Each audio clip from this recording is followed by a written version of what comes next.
Thank you, Blessing, for swinging us around for a summary of business for this week. We're just going to start talking about the challenges associated with doing business in Nigeria. My guest is Ezih Hyncinth, someone who runs a business that falls in the category of an SME, and that happens to be a business that's equally subjected to some of the issues enumerated at the opening of the program. Himself, a specialist in the field of information communications technology, has a first-hand experience of what it means to start and sustain a business in our peculiar environment. Many thanks for coming on the program. Let's begin with the day-to-day issues of running a business. But perhaps a more appropriate point to start from is when you get an idea to start a business. How does it go from that point on? Well, first of all is to get idea. From getting idea on the business, you have to draft a business plan.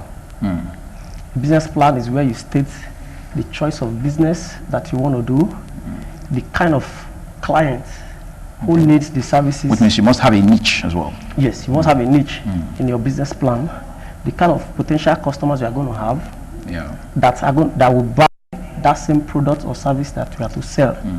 Then after that is location. You need to get a good location that will be within reach to your potential customers. So from there, of course, the next aspect of it will be the finance. That's a big one. Yes, the finance to sponsor that idea, because it comes as a vision in the first place. So it's that finance that will help you to set up the business. Then from there, it doesn't end there. Of course, you need one or two persons to work with you, to work with that same goal, that same vision, yes, that you have. So another aspect of it is like building a team. You must build a team of people that have the same vision, that have the same kind of focus. If not, you will still have problem in that aspect. So when you have built that kind of team of staff that will work with you, then the next phase of it, of course, is to create the awareness of what you are selling to your potential customers. You also need to do branding of whatever that you have to sell. You also need to prove, because before you came in, I'm sure that there may be other people who are also doing the same line of business. So you must create a unique identity for yourself. In order to be able to surmount competition, I guess. Exactly. You've mentioned so many things. I mean, somewhere in my head, I'm thinking how much this will keep you up at night, because you have a lot of planning to do and so on and so forth. In the end, all of these efforts you have to make to get your business off the ground and sustain it for the long term is worth it in the end. Though, just like you've mentioned, it's going to cost you time. It's going to cost you a lot of sleepless nights, because you must be focused. Yeah. If those planning are not there, you are going to make a lot of mistakes.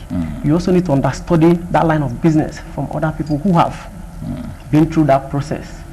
So, but at the end of the day, once you're able to build up that and everything is working fine as planned, at the end of the day, I think it's worthwhile. Baba's shop sometime in 2010, and somebody said if I had XYZ amount of money, then I'll be in business big time. Is it money? Is money the only thing you need to be successful in business? Money is not the only thing that you need. First of all is your ability to even manage the money. Okay. You must have the ability to manage money, to know that in order to grow a business, if you make 3,000 naira profit, for that your business to grow, a large amount of that same your profit will have to go into the same business. So this one starts from you, the business owner.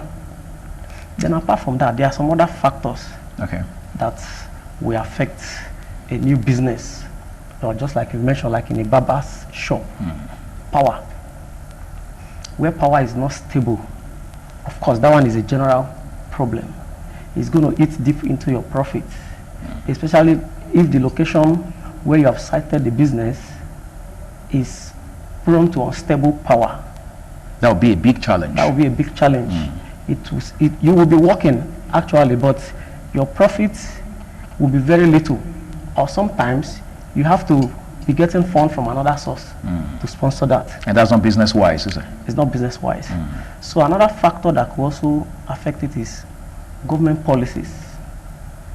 government could make one or two policies that is a startup business could just grant almost immediately. Then another aspect of what I feel will also affect is multiple taxations. Okay, that's a problem too. Yes. Sometimes like a small barber shop, one set of people will come in the name of one group from the government to collect XYZ tax.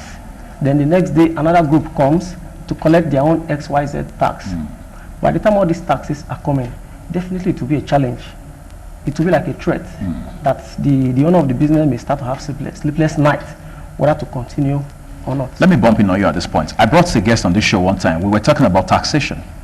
And right here on this program, he drew a clear distinction between tax and levies. He said a lot of times when people say multiple taxation, they're actually mistaking some form of levies by maybe local government councils for taxes. But let's leave that issue for another day. For today, there's a research that purportedly claims that when you give $1 million to a Nigerian youth, say somebody age 24, then you give the same $1 million to a Chinese youth, say the same age, 24. Right at that point where you hand them the money, the Chinese boy is already 10 years ahead of the Nigerian. How true that is an issue we can argue at some other time. But again, is that to say that the reason businesses, SMEs in particular, are challenged in this country is because government is not doing enough? Is it not possible that entrepreneurs themselves are not doing enough on their parts? It comes on both sides. Okay. Yeah. It could be the problem of the entrepreneur itself. Because just like you mentioned, a Nigerian youth of 24 years, when you hand over a $1 million to him, maybe because he has a vision or a business plan, sometimes the habit or that fulfillment, like I have $1 million in my pocket, may start to affect that same vision and goal that he have already planned out for. So I think on the aspect of the entrepreneur himself, you need to be disciplined. You need to make a lay down principles. Without those ones, even with the money, before you know it, the person may start spending recklessly. The $1 million will now seem too big. Not knowing that $1 million, you can actually put it in the business. There's what we call the law of compound return. Yes. That means that $1 million, if you do not touch it and all the money goes into the business, both as capital, structures, products that you are going to sell, that over time, that $1 million in a year, that $1 million becomes $1.2 million. Which means the following year, your new capital becomes $1.2 million. That's the only way that business can grow. So whereby such principle is not applied, and the person start to buy or invest on things that the business does not need, or things that will bring profit or that will yield profitable results to the business, then at the end of the first year, the person may be running at loss. Then another aspect is the issue of good records. Keeping good records. Yes, right? Keeping good records. Most startup SMEs, they don't have records of expenditures, stock in. So everything is done at random. Finance is not structured. Yes. When your finance is not structured, which means at the end of the month, you will even know if you're making profit or if you are making loss. That brings me quickly to the issue of discipline. One time, I read an article where a very sound business administrator, a professor by the way, was trying to also establish a clear difference between being a businessman, which according to him, it's more generic, you know, and being an entrepreneur. Because he says that when you're a businessman, it just could mean that you're buying one item and you're selling. But when you're an entrepreneur, it means you're starting something from scratch, from the ground up. There's an idea that probably never existed, or at least never existed in a way and manner in which you want to introduce it. So more like you're starting something from the ground up. All right, so he said that's challenging. But again, you now realize that it will appear sometimes the idea gets us so excited that we forget that the planning process is critical to the big picture, if you will, the outcome that we are looking forward to seeing in the end. Then brings me to my next question. What is the place of a mentor for an average entrepreneur or a businessman? The place of a mentor? Well, when you are looking more for mentorship, yes, of course, a mentor in your business have to be somebody who is also in business. Who is also in the business. Successful. Yes. So you must understudy the person's plans, strategy, their way of marketing their business, their approach, the way they brand and sell their goods and services. After understudying it, just like you said, you must come out with your own plan. Your own plan must be in such a way that you must spot their strengths and their weaknesses. So which means from that their strengths and their weaknesses, your own plan should be in such a way that you should be able to avoid those their weaknesses, or you should be able to cover those loopholes that you have seen in their business. So from that, of course, with the inspiration you have got from the mentor already, then when you apply it in your own business, putting into consideration those key points that made them to be successful. Yeah. And at the same time, those points that are their lapses, things that you need to do to make sure that you don't have such lapses in your own. That way, and if you are focused, you put in all your time, all your energy, and all your resources, then you will grow. Now, going forward, if you had a chance to change a few things, or at least give a word of advice to those who, for want of better words, call the shots as far as the economic and business space in this country is concerned, what exactly would you want to see change for the better in the weeks, months, and years ahead, so that we have a much better environment for businesses to thrive and for people to be encouraged to say, okay, I have got a business idea.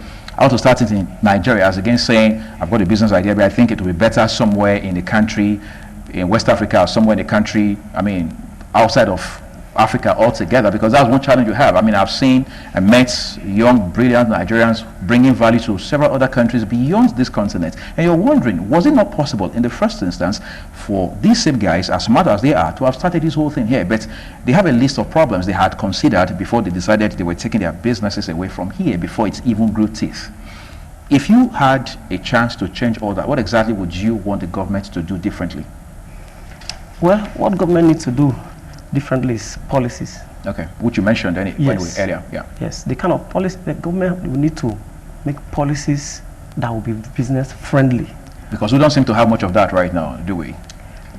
A lot of them have come, but they were not sustained. Okay. You understand? Even our microfinance banks, most part of the reason why they were set up is actually to give soft loan to SMEs. SMEs, yes. Sure. So, but it's not even as we said it. There are a lot of protocols that you need to pass, even to get like a very little amount as a startup for an SME. Yeah, it's a challenge. Yes, another aspect the government need to address also is the issue of power. It's very critical.